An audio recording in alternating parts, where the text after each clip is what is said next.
Hi, everybody. I'm Bill Sanders, and this is Watch Art Sci, the art and science of watch collection.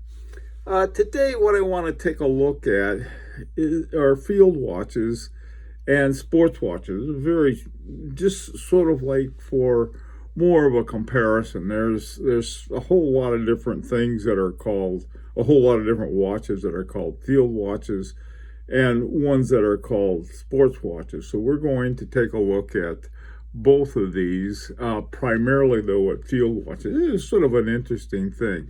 I've got on my little field watch now. I'll talk about that in a second. The field watch was probably originated with the A11. Now there were other field watches all the way back to World War One, but a lot of the talk, I was looking at the people who are really into field watches and military watches, and oftentimes they're used interchangeably.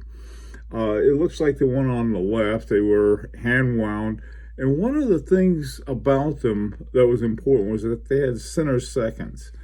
The one on the right is called the Hamilton khaki field. And if you look at these two watches, they have certain things in common and certain things different. They're both hand wound watches, by the way. The one on the left, if you take a look at the second sort of ring above the numbers, you'll see 10, 20, 30, 40, and so forth. Whereas the inner ring has, 1 through 12.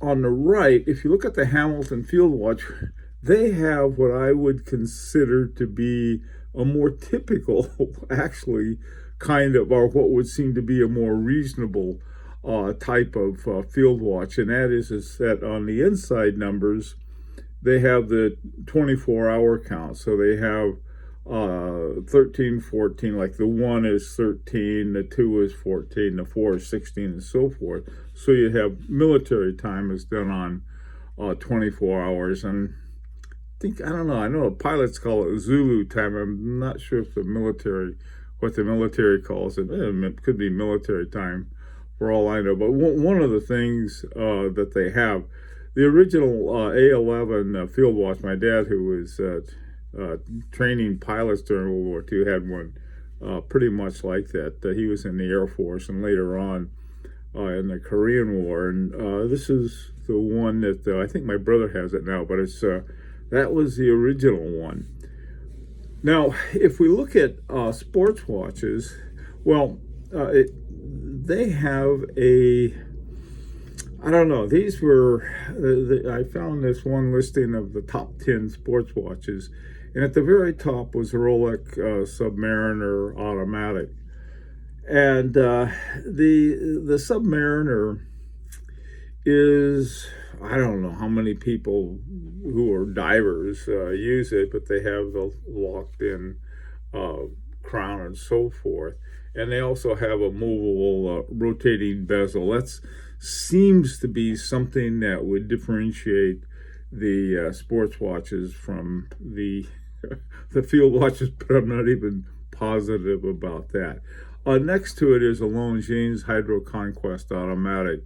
Both of these are very popular sports watches. The Hydro Conquest also has a little date window. The Submariner doesn't, but you can get them with date windows if you want. So, but there's a couple of typical things, and when we look at the differences, in this case, this is the one I have on now, the Seiko 5. This watch is sort of like the original A11 in the sense that it has the 12, and then it has on the outside, it has the 5, 10, and so forth. Except the ones on the outside are real great big ones. One of the things that the original A11 didn't have, this particular one, this little Seiko 5, is an automatic. The original A11s weren't automatics.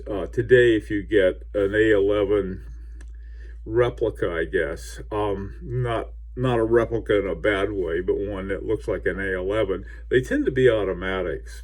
That's, I like the hand wound.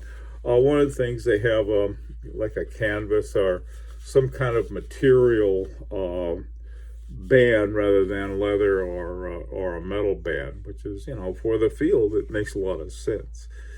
Okay, well, it was something that I was thinking about. I thought, I'd like to, if you're really into sports watches or you're really into field watches, I'd really like to hear your comments on this.